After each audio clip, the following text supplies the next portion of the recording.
120 secondes. L'invité de la rédaction. De nombreux médias ont repris cette information révélée par l'hebdomadaire Sonntag de ce dimanche. La banque UBS a modifié ses conditions générales au 1er janvier 2013. L'établissement exige désormais que ses clients suisses soient en conformité avec le fisc.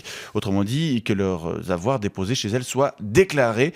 Pour plusieurs commentateurs, c'est une brèche de plus dans le secret bancaire. Et ce matin, on va se demander ce que ça implique pour les clients de la première banque helvétique.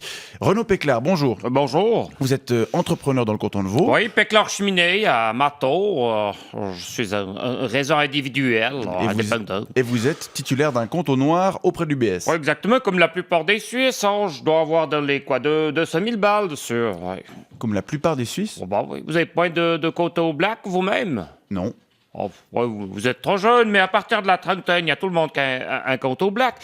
C'est que à ça que ça sert, le secret bancaire, à planquer du pognon, vous voyez. Et dans votre cas, il vient d'où ce pognon? Oh, comme tous les indépendants, il y a une partie des boulots que je fais ou ce que je fais point de facture. Ouais, le client, il paye cash, ça lui permet de dépenser une partie de son fric au black.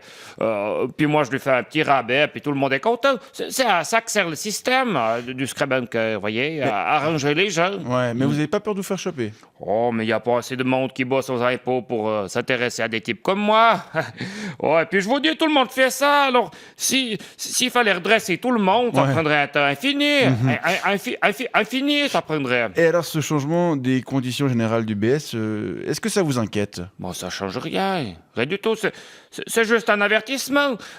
Mais vous savez, moi, ça fait déjà 3 ou 4 ans que j'ai commencé à blanchir mon pognon et puis que le fric que j'encaisse au black, je le dépense direct. Ouais, parce que ça fait 3 ou 4 ans déjà que c'est clair pour tout le monde, que le secret bancaire, c'est fini, terminé. Bon, alors ça n'a pas été toujours aussi clair pour tout le monde, comme vous dites. On se souvient du conseiller fédéral Hans-Rudolf Merz, qui déclarait en 2009 que le secret bancaire était non négociable. Et puis, à l'époque, il était soutenu par une majorité de la classe politique, par les représentants de la place financière et par le monde des affaires aussi. Je me souviens bien, mais ça s'appelait gagner du temps. Ça s'appelle toujours gagner du temps.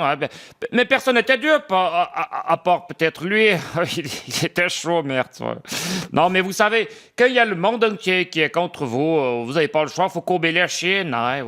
Non, tous les gens sérieux savent pertinemment maintenant qu'il faut se régulariser.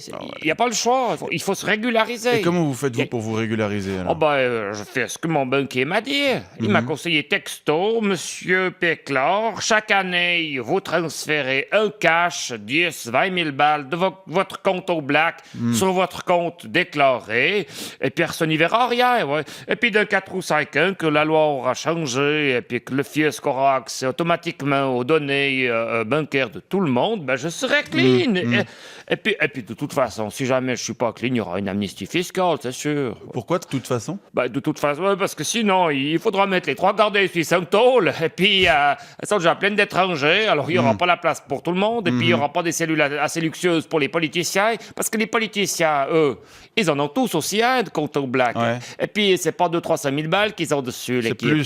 C'est bien plus, alors vous pouvez leur faire confiance pour trouver un petit arrangement pour savoter. Pour savoter, l'équipe à Berne. D'accord, donc pour conclure... je connais un ou deux. Pour vous, ce changement... J'ai bossé chez un ou deux. Ce changement de politique... toutes les cheminées de comment il s'appelle, là, ce changement de politique du BS ne va rien changer dans l'immédiat, donc. Oh non, rien du tout. Non, c'est juste un clin d'œil au client. Un clin d'œil qui dit... Hey, personne n'est dupe, mais maintenant, il faudrait peut-être un petit peu vous bouger les fesses, l'équipe. Il faut vous mettre au clean. D'accord. Renaud Péclard, je vous remercie pour ce témoignage. Je rappelle que vous êtes indépendant, titulaire d'un compte à l'UBS, et je vous souhaite une bonne journée. Oui, je vous laisse ma carte si vous voulez changer vos cheminées. Ah oui. Cool. Je suis à Mato. Mato, vous voyez où c'est, Mato? Non, c'est où, Mato? Mato, c'est entre Yverdon et Reims, ou Orbe, si vous voulez. C'est sur la... Vous avez Changevin. C'est joli. Le château. Oh, c'est très joli. Ouais, bon, il y a du brouillard, mais vous prenez depuis Changevin... vous allez en direction d'Orbe, c'est juste au croisement, donc vous prenez pour Reims à droite.